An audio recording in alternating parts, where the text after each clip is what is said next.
Sermon to you, I thought I'd introduce myself to sort of tell you about my ministry and about who I am. It's a lot of life, so I'm going to try to abbreviate it a little, but I want you to feel like you can know me, so I'll start at the very beginning. I had an idyllic childhood. I was the youngest of 4 children. My dad was my hero.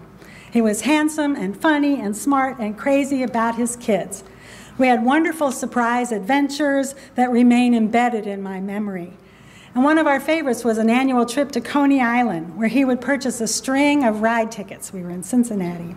He'd hold them high over his head with a battle cry as we charged behind him, and he'd yell, "Charge!" And we'd head off to the roller coaster. He made us feel like we were the most important things in his life. And my memories are vivid when he was away from home and traveling a lot for work, how much I missed him so. He had twin degrees in engineering, chemical and mechanical, and he owned his own consulting firm. I was allowed to ride on in his airplane co-pilot when there was an empty seat. He had a plaque on his desk that said, "Everybody wins." He lived up to that, too. I watched him fly Red Cross supplies to Louisiana when Hurricane Camille devastated so many towns.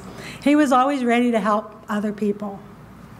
We were taken to Christian Science Sunday School when we were young, but not consistently, and probably only to appease my father's mother, Grandmother Harrington. She was kind of a stern and intense woman, but she was a devout Christian Scientist. Our religious education came more from example than formal training. My parents taught us to be fair and honest and not to speak ill of others. And when we did, he always would say, "Now, the Father didn't make a mistake when he made your friend." My mother filled the house with smells of fresh baked bread and homemade cookies, and she carried breakfast. I'm glad she's not here because she wouldn't like to hear this. She carried breakfast on a tray to my father every morning so he could watch the Today Show in bed. 30 years she repeated this task. She would send us off to school with these lovely dresses, often homemade, handmade, and petticoats, and she would braid my hair and lace socks, and I'd come home with my braids all, out, and my socks and my shoes, and filthy. She never gave up on me. Still to this day, she's trying to make me a lady. She would read to us every night, Winnie the Pooh, over and over. We never got tired of it. Some of the unspoken messages, though, that were in my family, the implicit rules, weren't so positive. Like the time my father gave my big brother a ticket for a trip around the world when he graduated from college. He gathered all of us together, Timmy, the oldest boy, and 3 sisters, and he explained the gift, saying that it was something that he could only do for a son. We weren't allowed to complain either. He would always say, "Don't plague everybody else with your disabilities." And there was a double standard in our household, the patriarchal structures well established. When I was in 1st grade, I witnessed the daily paddling of an African-American boy in my class who was considered disruptive. Even in my immature 6-year-old understanding, I knew that he wasn't bad. He just couldn't help it. He was mentally handicapped, or retarded as they called it in those days. My heart would pound and my eyes would fill with tears as the principal would call him out into the hall. I remember feeling extremely unsafe. He always returned, wiping tears from his eyes, and I felt like I had let him down because I didn't stand up on my desk and scream, "Stop." I couldn't save him, so I tried to love him. And I'm still haunted by this memory of an injustice of a system that failed to see the dignity of a boy and the soul of a handicapped child. When I was around 9 years old, I remembered hearing whispers in the house. My mother and father were talking about a colleague of my dad's whose wife had given birth to a mongoloid baby. She was older, and these things happen. She never even got to see the baby. They took him straight to a special home. She never got to hold him. He was sent away because he wasn't normal. I always thought about that baby. Did he feel scared and sad? Would anyone love him? I remember the stark sense of insecurity that filled my being, knowing that I lived in a world where babies were put in a home and forgotten because they were born not meeting our expectations. What about God? What about my Father's promise that the Father doesn't make a mistake? When I was growing up in Christian Science Sunday School, there was a plaque on the wall that said, "God is love." Doesn't that apply to birth defects? Back in the 50s, they called these babies Mongolian idiots. Now they're referred to as Down syndrome. Time has rendered an improvement in the language and the attitude, but I think there's still a long way to go before we recognize the wholeness and worth of every human being. My dad took us to Tarpon Springs one summer for a 2-week vacation of deep sea fishing. He was a real fisherman. We used to call him the old man in the sea. We stopped in a small town in Georgia for lunch. I was exposed for the first time in my life to the ugliness and the hatred of racism and segregation. I had never before known this kind of prejudice. It was shocking and confusing. And now it appeared to me that the God that I learned about in Sunday school, who was love, could not prevent bad things from happening. He couldn't prevent hate. I couldn't be safe around the adults who were running things. When I was a junior in high school, a friend of mine's big brother, Stevie, was in a car accident. He was in the front seat and thrown through the windshield. He barely survived. I visited Stevie when they took him home to the place on the hill where he lived with the other folks that society hid from. He always recognized me, and I mustered my courage in the face of my anguish and fear, and my faith in an all-powerful and loving God was diminishing. My idyllic family began falling apart in my teens, and my parents' personal and financial situation grew fragile and tense. 3 children in college added to the pressure, and now finally I'm an only child. We lived in a 100-year-old 3-story house with 4 bedrooms upstairs and the master suite downstairs. The upstairs that my dad labeled kids' country was silent and lonely. My mother worked for free for my dad as his personal secretary, and they worked late almost every night. My memory of this time was dark and depressing. I wound up to be the only child of 4 who did not go to college because I married my high school sweetheart at age 17. And I didn't get to go to my high school graduation because my 7-month pregnancy was impossible to hide. And even if they would allow me to attend, they wouldn't. I was too filled with shame to go. But my parents were wonderfully supportive. They never stopped loving me. And when my son was born 12 days after my 18th birthday, they were the proud grandparents to the nth degree. This beautiful little red-haired baby boy took center stage and seemed to take away the problems. My mother quit working for my dad, which was a good thing, and became a full-time grandmother. My new husband's mother owned 4 beauty salons, and so she paid for my beauty school. It wasn't my idea, and I was never terribly proud of it. But college seemed out of the question, and I needed to help support my little family.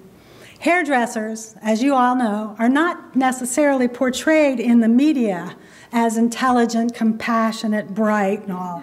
But they are. I love them. They are not only artists, they are decent and charitable human beings, and they are often in the role of minister, counselor, and dedicated professionals. Standing behind the chair for 25, 30 years is really how I learned to be a minister. Well, my teenage marriage was a mess, as you might have guessed, but I tried to tough it out because it was so shameful to have to get married. Divorce would be the ultimate humiliation. Shame lurked beneath my surface of my being and was always willing to surface when I ran into someone I knew. A line from Poisonwood Bible says it so beautifully. My insides were lined with my mistakes like a badly wallpapered bathroom. I couldn't get past it. 4 years later, a second child on the way, and I was working part-time in one of my mother-in-law's beauty salons. One of my clients had a severely handicapped child, and when she came in for a haircut, it was horrible. She violently resisted my efforts. She was spastic. Her mother would have to hold her down, and she would scream while I cut her hair. Sometimes she would throw up, and sometimes she would wet her pants. I was filled with utter terror when I was faced with this task and disgusted with myself for the feelings of repulsion and fear that I had for this child. I was in awe of this mother whose life was completely consumed with caring and loving this child. And I couldn't imagine how she coped. I was having trouble coping with one child. And where was God in this? My guilt and fear took the form of a deep-seated anxiety that I myself might have a handicapped child. It never left my mind during my entire pregnancy that God might teach me a lesson. After enduring several years, I mustered the courage to end my marriage. I became a single parent. The struggles were great. And another failed attempt at marriage left me bewildered, but fiercely independent, with 3 small children to raise. The stories and lessons from those formative years will probably surface in many sermons to come. My quest in life, besides sheer survival, was to raise children to be good citizens of the world and to earn my keep in the world as well. But there are no guarantees, being born healthy, that one will remain healthy. About this time, there was a mother who formed the organization Mothers Against Drunk Drivers. It seemed that so many people who have met tragedy in their lives are moved to public service. And it occurred to me that perhaps I could bypass the tragedy, like leave out the middleman. And so the opportunity presented itself. I had a client with a handicapped child. She was 35 years old, and she spent most of her life living at home with siblings and her caring parents. But when her father died, her mother had to face putting her in a state home. Kathy's mom asked me to go with her one Sunday to help with a Christmas party that they were giving the residents. And she asked if I would go early and cut Kathy's hair. I agreed, and I made little sandwiches for the party, but I wasn't prepared for what I saw at Witten Center. The Parents Club consisted of a small, dedicated group of parents who sponsored the party. And most of the residents had very few people who visited. Kathy was one of the lucky ones. The range of the disorders and the deformities was tremendous. Most of the residents were over 35, many were in wheelchairs. There was a mediocre country band playing music, playing for free, and the ones who could danced to the music. Santa Claus came and passed out gifts. I saw a man who had the elephant man's disease, and I quickly looked away. Many of the residents were fairly healthy, and the ones that were most mobile and functioning were the ones with Down syndrome. And my thoughts raced back to that mother's empty arms. It was overwhelming. My emotions were rising to a dangerous level, but I was determined to face my fears. So I busied myself serving food and pouring drinks and avoiding looking at them, just being busy. As I was pouring soda for a severely handicapped man in a wheelchair who precariously held his glass out with deformed fingers, I felt compelled to actually look at him. He was a sight. His white hair was disheveled and his face unshaven for days. His smiling mouth revealed crooked teeth with much of his meal lodged in them. His face was smeared with cake. And yet, as my eyes sank into those blue wells of beauty that he had, I was literally paralyzed. Beautiful blue eyes that just went on forever. In that moment, I thought I saw the face of God. I cried all the way home. I didn't tell anybody about that experience for years, but I had a deep conviction from then on that the children who come into this world needing help are not just the responsibility of the parents. These tragedies fall onto the shoulders of all of us, of humanity, into the arms of humanity. They belong to all of us, and they are valuable beings deserving of love and respect, and they are our teachers. I had found something to believe in that didn't require a God who could make everything perfect. My Sunday school had a plaque that said, "God is love." Richard Gilbert, Unitarian minister, says God is a verb. That makes so much more sense to me. A divine process that we're all invited to participate in. What else could there be? I volunteered to give haircuts every month for several years.